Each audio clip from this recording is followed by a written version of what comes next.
Hey everyone, so today we're going to be talking about Vanguard ETFs. Now, I personally am a huge fan of Vanguard ETFs because I think they are great vehicles to help people put money into investing and help it grow without having to do so much of the work that a lot of people talk about when it comes to investing. So we're going to talk about how you can actually get into a Vanguard fund without having to actually have a Vanguard brokerage account, in case maybe you have other brokerage accounts and or you want to just get invested with one of those investing apps that are popular nowadays. Now, before we continue on with the rest of this video, when we talk about Vanguard funds, I just want to make it clear that I don't endorse any one particular fund because it's always important that you do your own research when it comes to figuring out which fund will work best for you, because everybody's personal finance is just that, it's personal. So your risk tolerance is going to be different than mine and everybody else's. So make sure that you understand the risks that come involved with picking a fund is going to be dependent on what you are willing to risk when it comes to your money. So there are a ton of different Vanguard ETFs. You got stuff like VOO, VTI,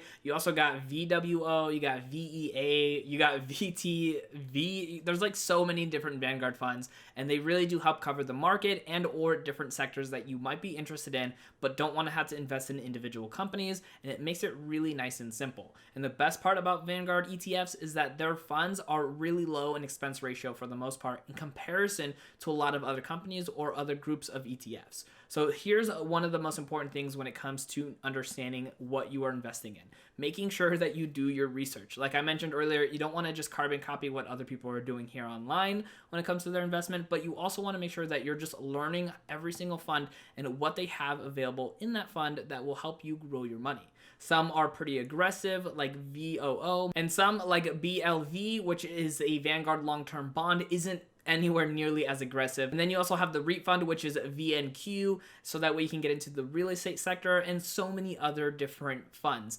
Now, again, doing this research is going to be great for you to be able to make sure you pick the right ones. You can go to a lot of different websites such as Seeking Alpha, so you can get a lot of great information from all of these Vanguard funds. I do highly recommend you do the research before getting into them so you understand what you're buying into. Even if it's a pretty large overall sum of a sector, it still helps to have a good understanding of what it is exactly that you're investing with and not just putting in your money blindly. Now, before we continue on, if you are getting some value out of this content so far, make sure you guys hit that like button down below. With that being said, let's go ahead and get back into the rest of this content. So one of the biggest things when it comes to getting started with Vanguard is sometimes it can seem really daunting to get into the actual funds themselves. If you have a Vanguard brokerage account, you might know that it actually costs a lot of money to get into some of these ETFs. Some are up to $3,000 and some even up to $5,000 and $10,000 to even get started with that fund before you can put anything else into it. And that can be really daunting for a lot of people, especially if you don't have $3,000 to get started with investing anyways. But some people have, $100, $200 that they can really get started with. So having that money start working for them is going to be really impactful. So nowadays, these online investing apps actually allow you to buy into what they call fractional shares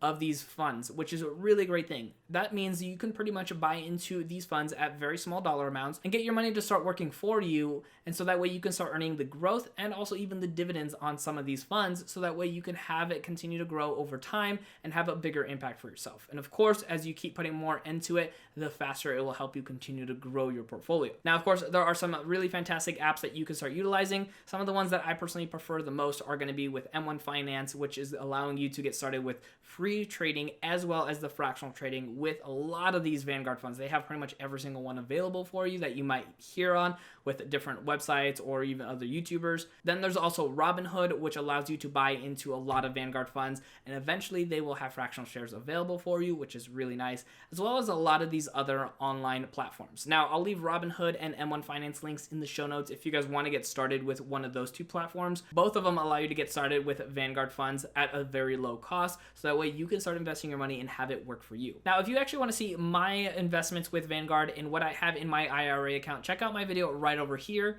Thank you guys so much for watching, and I'll see you in the next video.